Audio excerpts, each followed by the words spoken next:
Salut à tous. Bon, partie 4, travaux de printemps. Comme vous le voyez, je suis sur le site le plus loin. Le 6R et donc la semence et l'engrais a été emmené hier. Je fais chauffer le 6R. Le porte-engin avec la semence et l'engrais.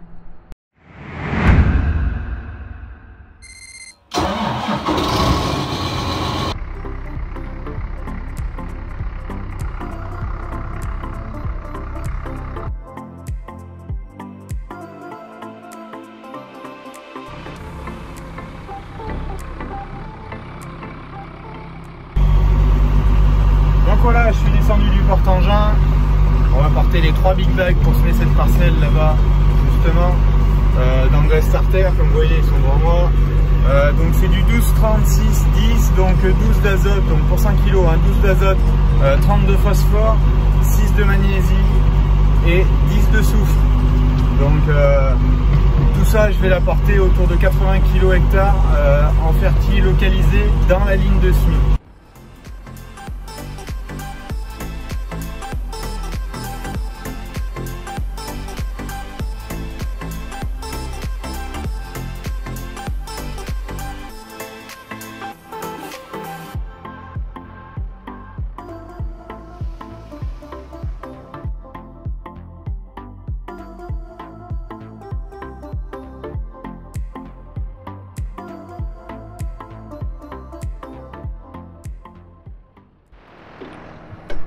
Bon, donc je viens de charger l'après-midi avec un big bag, donc de cet engrais starter. On va se positionner dans la parcelle, commencer à paramétrer donc tout ce qui est guidage et climat pour la récupération des données de semis. Donc comme ça, avec climat, j'aurai tout. Je saurai exactement où j'ai mis de l'antilimace, les densités de semis, les doses d'engrais, si je veux modifier, faire des essais. Et ça sera peut-être le cas avec différentes doses d'engrais starter. Tout sera enregistré dans Climat.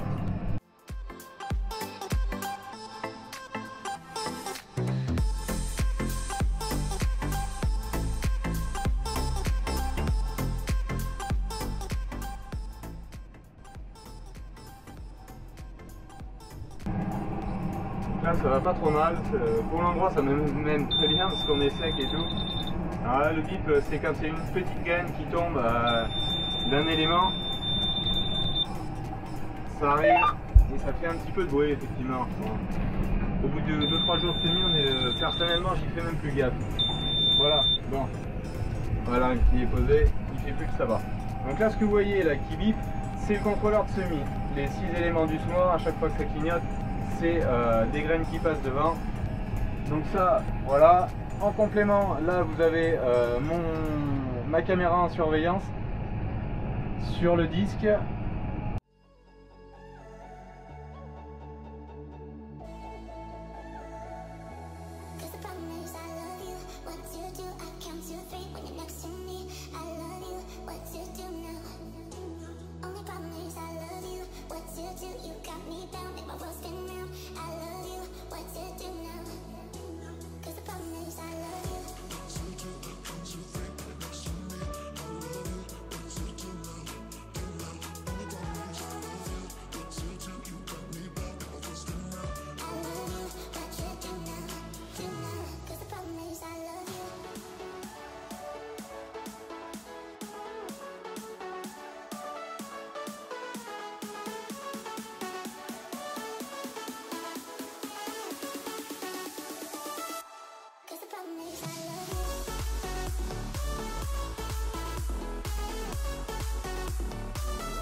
Bon là en semis, comme vous le voyez, j'ai 2 variétés déjà dans cette parcelle, le contour et l'intérieur du champ, qui sont pas dans la même variété, ce qui fait que j'ai pas la même couleur, parce que là je me suis mis sur la carte variété. Si je me mets sur la carte densité, vous voyez, c'est de la même couleur parce que je ne module pas ma densité de semis comme mon semoir n'est pas compatible pour le faire.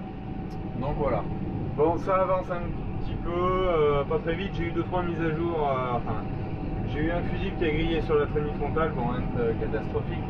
Mais le temps de le démonter, j'ai perdu un petit peu de temps. J'ai voulu refaire un étalonnage d'engrais justement suite à ce fusible qui a claqué. Mais sinon, je vais en avoir fait une vingtaine d'hectares aujourd'hui en 2 parcelles. Bon, rien d'alarmant. On est en tournesol. En plus, je roule plutôt pas trop vite pour avoir un travail sur le disque le plus correct possible. Bon, là, on est encore dans la veine limoneuse, continuité de où j'étais en face. On voit bien derrière, c'est complètement du limon, donc ça fait vraiment beaucoup de poussière pour un semoir manuel. Bon, allez, demi-tour.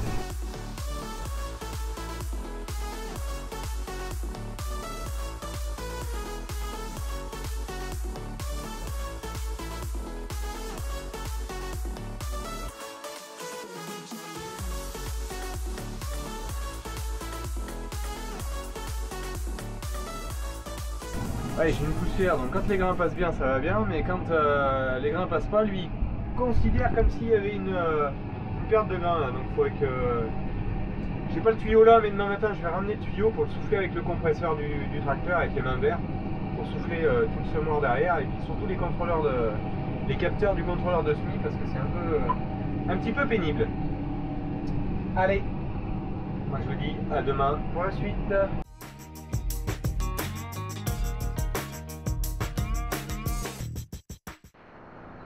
Bon, nouvelle journée, je viens de reprendre, d'arriver sur le site.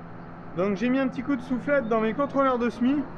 Le problème, ici là, on a une petite languette là, je viens de souffler tout. L'avantage d'avoir le pneumatique sur le tracteur, donc ça m'a permis de tout souffler. Parce que c'est tellement sec, les pailles sont sèches en surface. Elles viennent monter par l'orifice là et boucher le contrôleur de semis. Alors, ça n'empêche pas de semer, mais ce qu'il y a, c'est que ça détecte comme s'il y avait des graines, des anomalies de semis. Et il est constamment en train de biper en cabine, vous avez peut-être dû écouter hier dans les vidéos, c'est assez infernal. Donc j'y ai remis un coup de soufflette et je vais essayer d'y tenir propre. Bon, maintenant ce que je vais faire, une main c'est bien sûr pas facile, donc il faut remettre toutes les languettes, voilà, comme ça, bien propre. Mettre un petit coup de soufflette là et graisser les 6 éléments du semoir.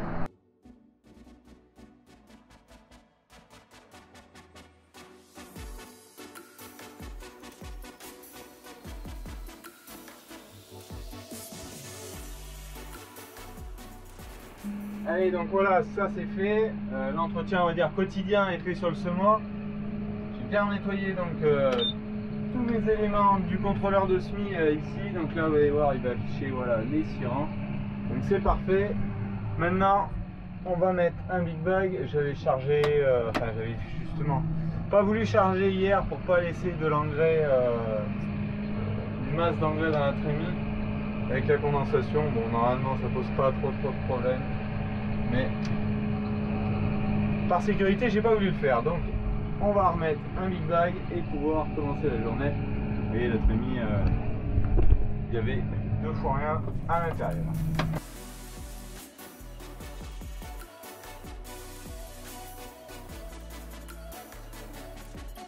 Bon, vous voyez, donc elle était vide, vous voyez, j'ai encore un peu de place, même si ça me reste 200 kg, je peux mettre un big bag, même que je l'ai cloisonné. Ici, j'ai l'anti-limace, donc je suis bon. Là, ça me reste, je sais pas si vous voyez, ça me reste 4-5 allers-retours dans cette parcelle là. J'ai fait toutes les pointes hier soir, là, la petite parcelle, et après je vais aller dans la parcelle justement au fond. Mais comme j'ai l'anti-limace, je peux débuter, c'est la même variété, donc je pourrais débuter, il n'y a pas de souci, ça sera tout bon. Après, j'aurai simplement à revenir pour faire le réappro en engrais et en semence. Vous voyez, je les ai plus ou moins sortis des palettes prêtes à se mettre. Bon, ce que je fais, c'est que je choisis un peu mes variétés en fonction des surfaces, des potentiels, mais je les choisis aussi de façon à en avoir un multiple. Tu vois, j'ai 6 éléments, je prends souvent 6 doses d'une variété. Si ça tombe à 5 et à 7, je préfère faire 6-6. C'est plus simple pour moi, je remplis une dose dans chaque élément Comme ça je suis sûr qu'ils se finissent en même temps. Donc voilà. Allez, on met en route, départ de nouvelle journée. Et ce soir j'espère fin des tournesols sur ce site là.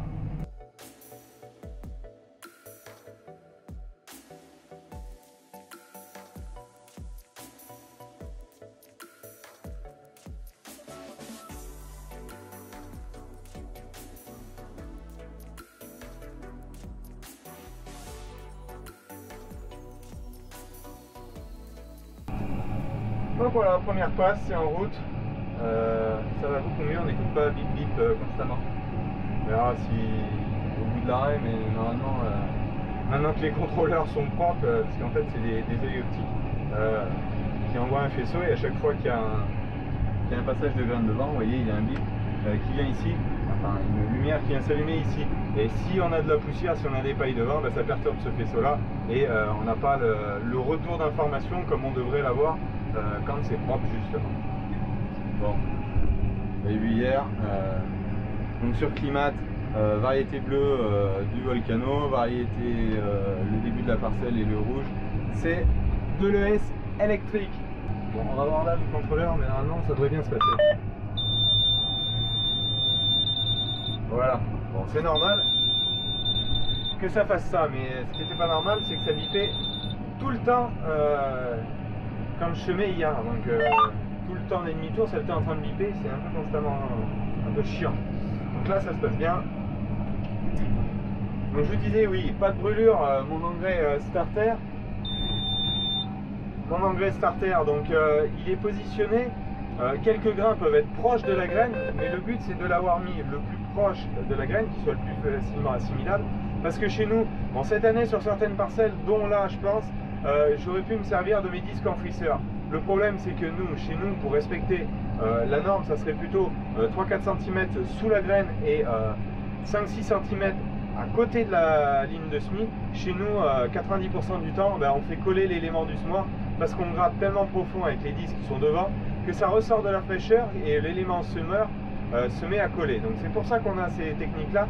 Et de plus, moi j'ai fait l'essai déjà avec du 1846, donc plus dosé en phosphore et en azote que ce que je fais là, de mettre jusqu'à 120 kg complètement dans la ligne de semis sans avoir de brûlure, ni en tournesol ni en maïs. Donc bon, là ça se passe très bien, et de toute façon vous aurez bien sûr des images à la levée de tous ces maïs.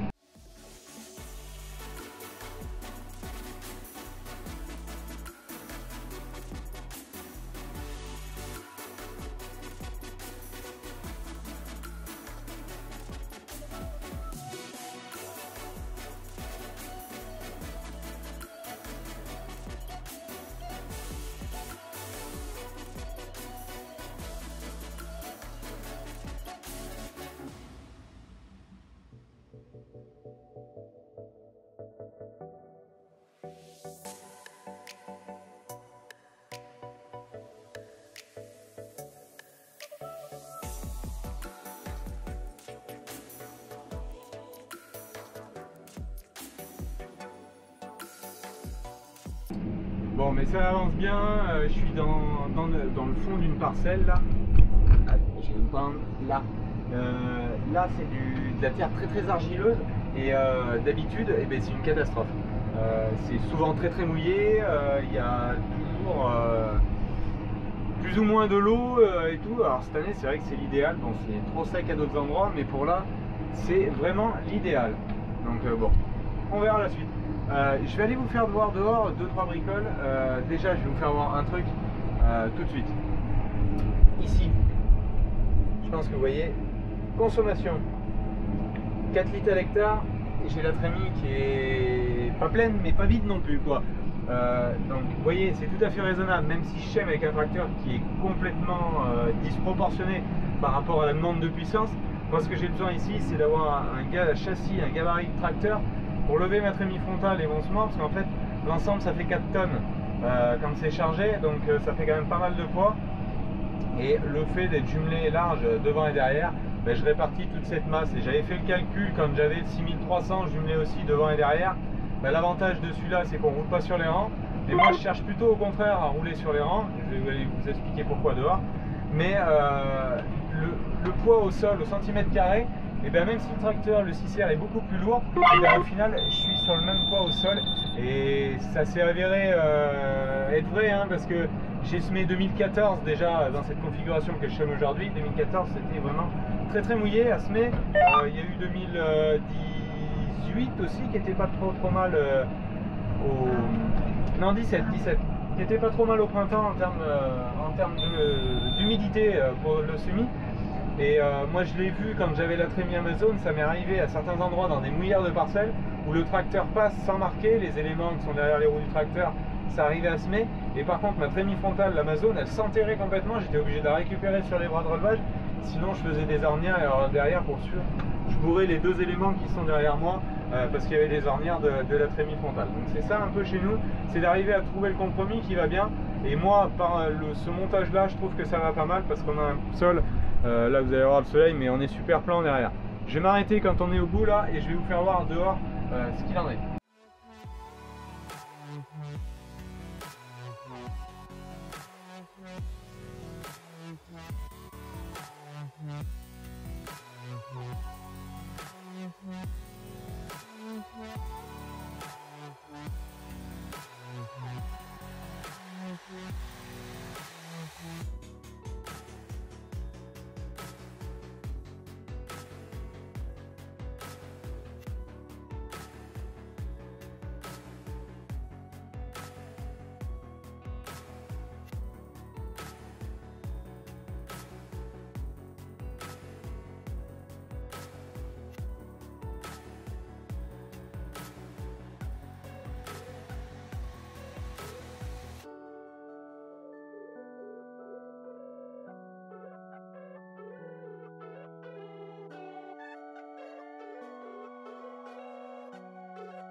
Allez hop, le smore se lève, finit sa séquence.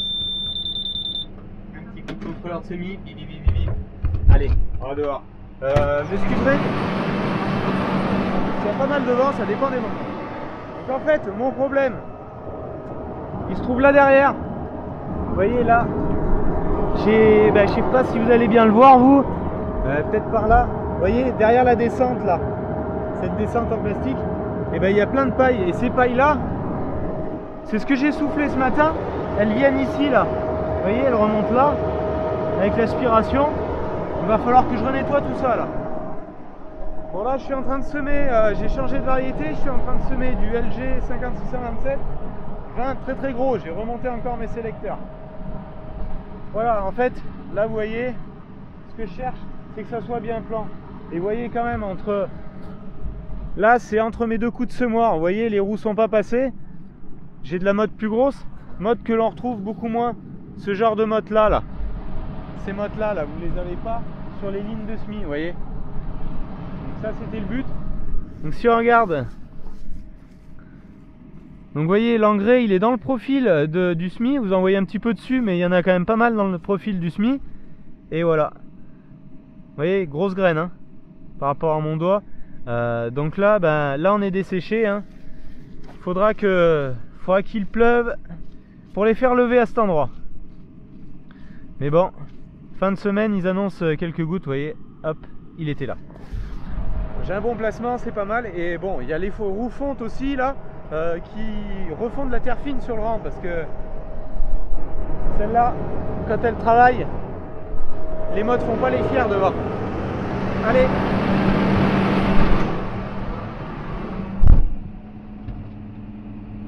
Donc juste là en cabine, si vous voulez voir, donc trémie frontale, toujours l'avant console, donc la console qui pilote la trémie frontale, donc là justement c'est la surveillance de son niveau sur la partie engrais là, contrôleur de semis, les 6 éléments, donc là on peut lui faire monter plus ou moins les tolérances du bip bip. En fait, si on sème du tournesol ou si on sème du colza, on met pas les mêmes tolérances parce que sinon ça nous casse la tête en cabine. Kimat, vous voyez un peu mieux où j'en suis de la parcelle. Donc il me reste, je suis ici, là ça me reste à finir là, vous voyez, je suis à 3 variétés sur cette parcelle. Allez hop, on zoome sur le tracteur. Je suis en train de mettre toujours le même engrais à 100 kg là par contre. le LG 5627 et la console de guidage. Bon, et ben on est reparti. Bon, donc je viens de terminer tout ce qui est tournesol.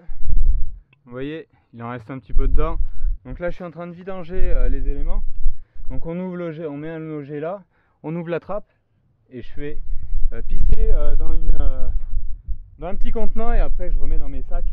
Donc tout ce qui me reste, ça me restera bien sûr à semer du tournesol encore un petit peu. Donc maintenant je vais tout vidanger et ensuite démonter cette partie là, tout souffler, enlever mes disques, mettre mes disques maïs et ensuite tout remonter et on attaquera dans le maïs juste derrière. Donc je vous laisse en timelapse, vous allez voir toute cette opération là.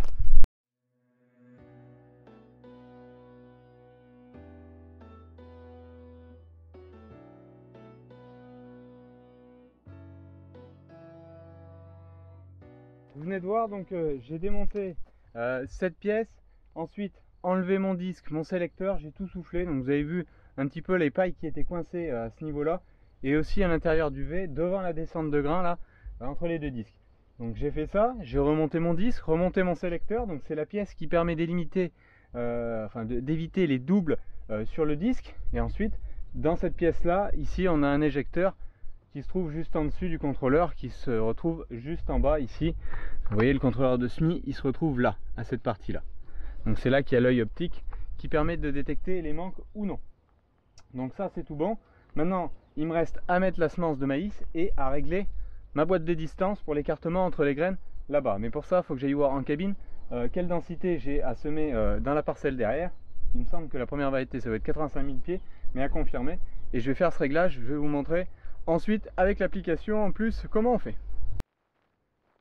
Bon, donc j'ai vérifié sur ce que j'avais de prévu. Donc en fait j'ai bien fait de vérifier, c'est pas 85 c'est 95, comme c'est une variété plus précoce on la sème plus épais. Donc je vais mettre la caméra juste ici, hop, là vous devez me voir. Donc je vais démonter la boîte juste là, enlever le carter.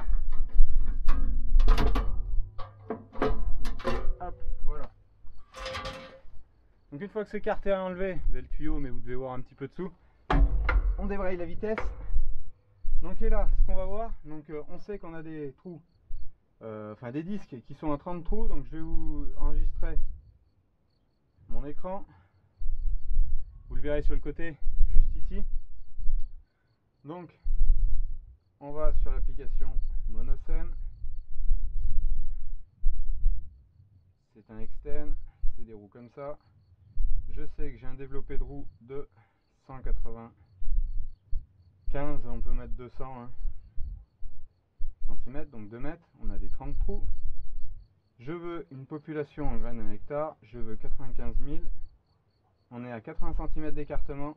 Ça me calcule que pour 94 484 graines à l'hectare, donc une distance de 13,2 cm entre chaque graine, il faut que j'ai le disque 24 et 28. Donc le pignon 24 dents devant et le pignon 28 dents derrière. Donc pour ça, on regarde. Donc là j'ai le 28, non j'ai le 26, donc je suis pas bon du tout.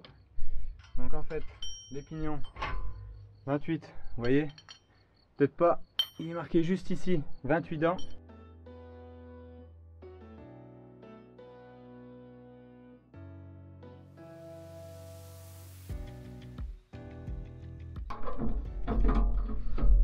Voilà. Donc là, on est réglé. Maintenant, il n'y a plus qu'à mettre la semence, mettre l'engrais dans la trémie frontale et on est parti attaquer.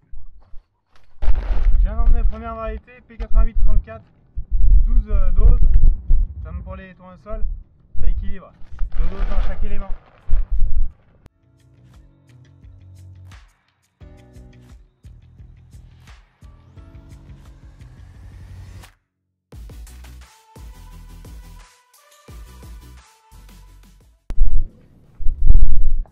Maintenant que le semoir est chargé, autant entretien, ça sur tous les éléments. Et route jauge.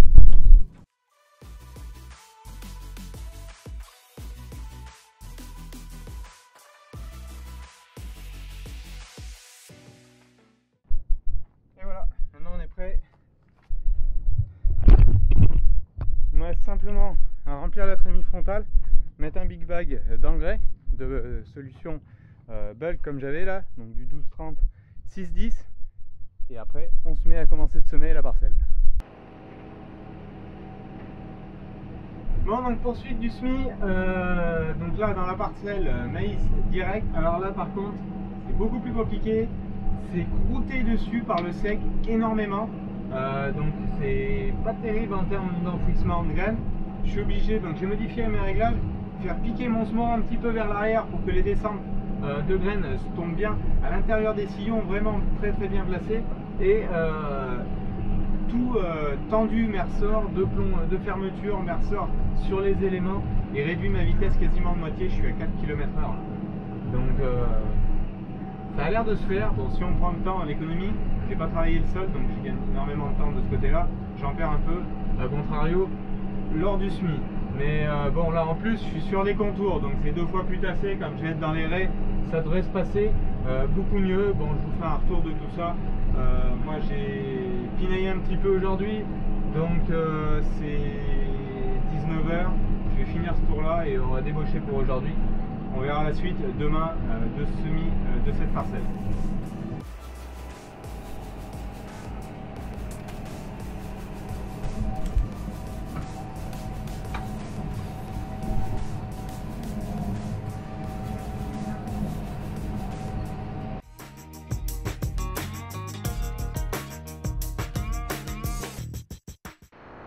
Bon, c'est reparti.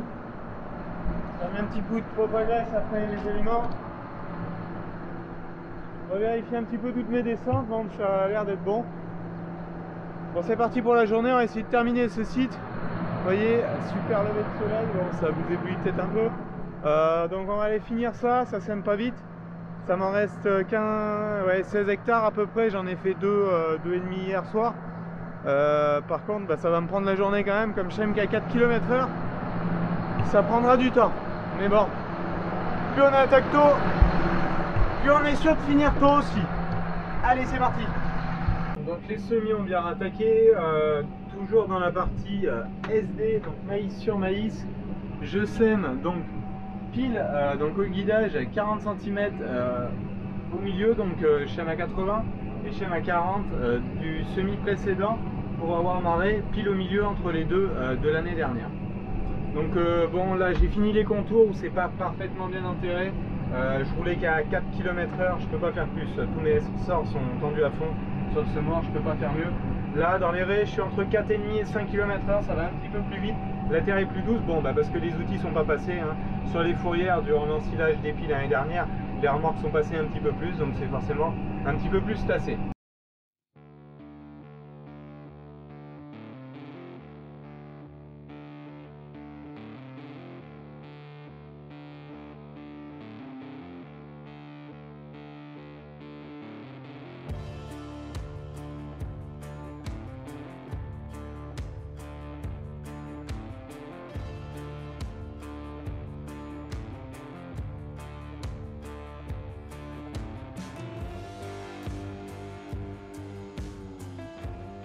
Bon, j'avance doucement mais sûrement dans mon semis de maïs là en direct. Donc quelques explications pourquoi je sème en direct sur cette parcelle. J'avais essayé de labourer une partie, j'avais attaqué, donc le but c'est d'essayer de réduire ma population de vulpins sur cette parcelle. Donc c'est pour ça que je ne fais plus, j'ai pris le choix pendant 3 années de ne plus faire de blé, donc de céréales à paille. Le but c'est de faire, en partant du principe qu'il y a des études qui montrent que un vulpin en 3 ans perd considérablement de facultés germinatives dans le sol. Donc si je fais 3 années de culture de printemps, je vais déjà énormément limiter ce phénomène-là. De plus, si je ne travaille le moins possible le sol. Donc l'année dernière, c'était déjà pas vraiment possible de le travailler, c'était trop sec et après trop mouillé. Donc pour ces terrains-là, je rappelle le contexte, ici on est sur des parcelles qui ont 60-70% d'argile, très plein, où l'eau s'infiltre très mal, parce que de par le relief, toute la parcelle est drainée tous les 10 mètres avec un collecteur, enfin des drains en 50 et des collecteurs, mais c'est pas pour autant que l'eau s'infiltre très vite dedans. Malgré que la structure soit pas mauvaise, l'année dernière, on avait des fentes où on passait quasiment le talon dans les fentes ici, dû à la rétractation de l'argile. pas pour ça que les maïs ont souffert, il y a suffisamment de réserve hydrique dans le sol. Donc le but, en fait, c'est de faire maïs sur maïs là, et je ferai un tournesol derrière avant de retourner sur une céréale, un blé sûrement, une céréale à paille derrière. Donc voilà pourquoi. Le semoir n'est pas super bien adapté à ce travail là. J'ai fait quelques modifs au cours des années depuis que je l'ai, d'un gros ressort pour appuyer plus fort l'élément au sol et les roues de fermeture en fonte, donc qui m'apportent un gros plus, mais je n'ai pas fait le choix encore d'avoir des chasse-débris rotatifs. Le problème chez nous, c'est d'arriver à les régler de façon à ce qu'ils chassent les débris sans toucher la moindre terre possible, parce que les années où ça colle, où c'est vraiment frais, cette année on aurait moins de soucis, mais on amènerait tout de suite du collage sur les éléments. Donc voilà un peu. Pour la suite, je vous la présente dehors. On va s'arrêter, je vais vous faire voir dehors le semis que je réalise. Malgré que je n'ai pas de chasse-débris, j'ai réduit ma vitesse et ça va pas trop mal. Ce n'est pas parfait, mais ça va pas trop mal.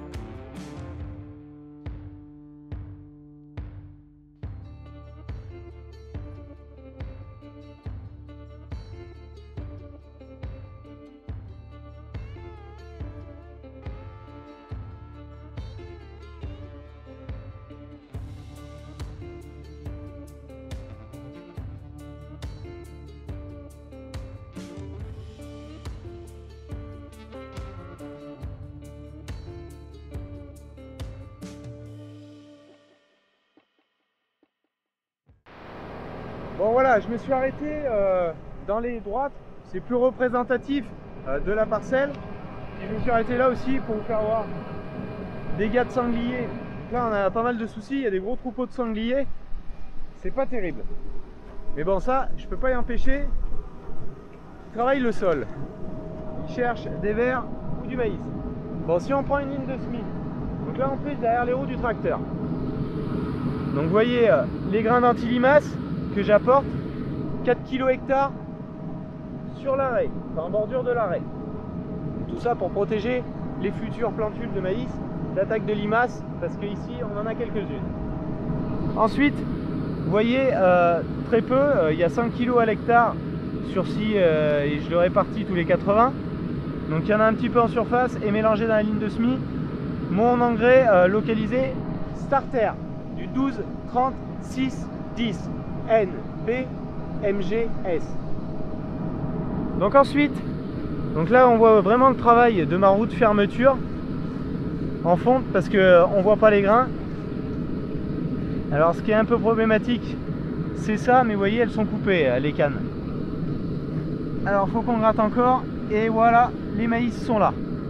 Donc là on a trouvé un. Si on va un petit peu plus loin, on a dégagé le dessus. Le suivant doit se trouver, voilà, par ici. Ici. Vous voyez, ils sont pas mal positionnés. Par contre, j'ai réduit considérablement ma vitesse de travail. Au lieu de semer, d'habitude, je sème entre 6 et 8, 9 km/h selon les préparations de sol. Là, je suis à 4,5, 5 km/h. Bon, par contre, si on prend le temps de travail jusqu'au semis, bah là, comme il n'y a que le semis, même si je perds du temps au semis, j'ai pas tout ce qui est labour, préparation de sol. Et un labour ici, c'est très gourmand. C'est 35 litres à peu près de consommation de GNR et une préparation sur un labour de 10 à 15 litres à l'hectare. Donc vous voyez, on se retrouve vite à plus de 50 litres à l'hectare de consommation. Là, même en semant à ces vitesses-là, je suis au maximum à 6 litres à l'hectare. Donc je fais déjà des économies ici en temps et en charge.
Bon.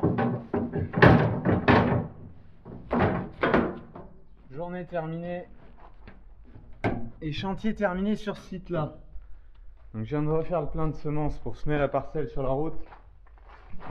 J'ai graissé aussi le semoir. Maintenant il me reste plus qu'à mettre le véhicule, le télescopique sur le porte-engin et retour sur le site principal.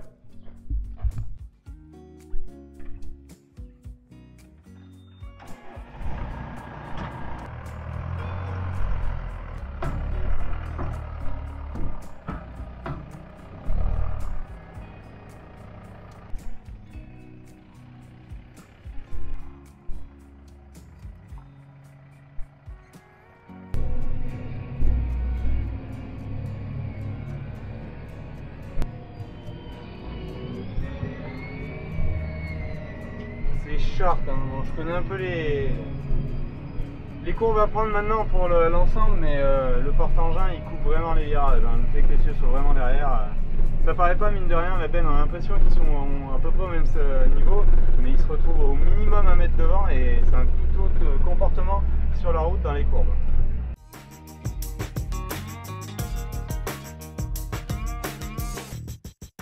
Parcelle qui était emblée l'année dernière, j'ai laissé les repousses, donc j'avais laissé en stand-by comme j'avais pas semé le colza. Il y a eu donc 2 passages de carottes, mais plutôt superficiels, 10 cm à peu près ici, qui avaient été fait coup sur coup au mois d'août pour la préparation des colzas qui n'ont pas été semés. Et ensuite j'ai géré les repousses en désherbage. Ça explique que vous les voyez jaunes là aujourd'hui.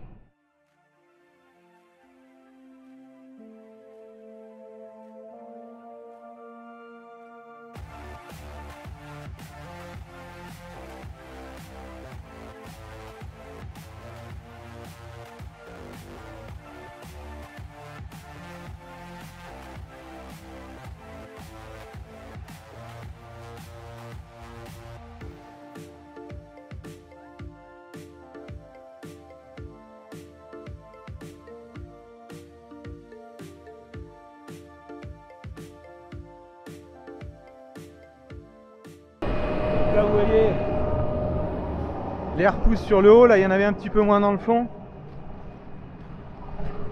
Et voilà ce que je suis en train de faire. Donc gros plombage. Et vous voyez là toute la fraîcheur. Si j'avais eu un couvert là, il aurait pompé l'eau. Et les graines sont placées, elles commencent d'être dans le frais. Voilà, ici. Ah, elles sont vraiment plombées avec les roues de jauge, hein. Vous voyez, j'ai du mal même à les sortir. J'ai là par contre j'ai un tout petit peu d'engrais starter. J'ai mis simplement 40 kg à l'hectare du même bulk que je mettais précédemment, toujours dans la ligne de semis, pas d'anti-limace. Pourquoi je mets 40 kg ici? Parce qu'il y a eu 5 tonnes de fumier de poulet, donc ça donne déjà le sol avait aussi, hein, malgré qu'il n'y ait pas eu de couvert, effectivement le sol a quand même eu de quoi manger pendant tout l'hiver sans problème.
Allez, donc voilà, semi-terminé sur ce site-là. Maintenant, enfin en maïs, sur ce site-là, ça me reste du tournesol. Mais il y a la parcelle en SD, et c'est depuis 4 ans, qui est une belle activité. Hein. Les vers de terre ont bien travaillé depuis l'automne. C'est plein de turicules. Je vous mets une photo maintenant, là, vous allez voir. Mais c'est de la terre qui est sérive, donc c'est du béton. Mon semoir peut pas rentrer là, il faut que ça pleuve pour que je puisse réaliser le semis. Bon, après c'est plus des tournesols variété plus précoce que je faisais d'habitude cette année sur mon exploitation. Donc à compter de l'apparition de la vidéo, il y aura encore bien 15 jours, 3 semaines pour pouvoir mettre du tournesol en place, et ça ne sera pas un problème. Si on n'a pas de pluie d'ici là, ça sera vraiment catastrophique pour beaucoup de choses. Donc voilà. Allez, retour à l'exploitation. Fin de la partie 4, travaux de printemps. Moi je vous dis à la semaine prochaine pour la suite, partie 5. Fin des semis de maïs, enfin fin des semis. On va avancer le reste des semis des maïs, peut-être finir de semer le tournesol sur le site principal à côté de l'exploitation. Et puis peut-être divers autres travaux, on verra comment ça se passe. Allez, je vous dis bonne semaine à vous tous. Et surtout, restez chez vous encore. Ciao, bye bye.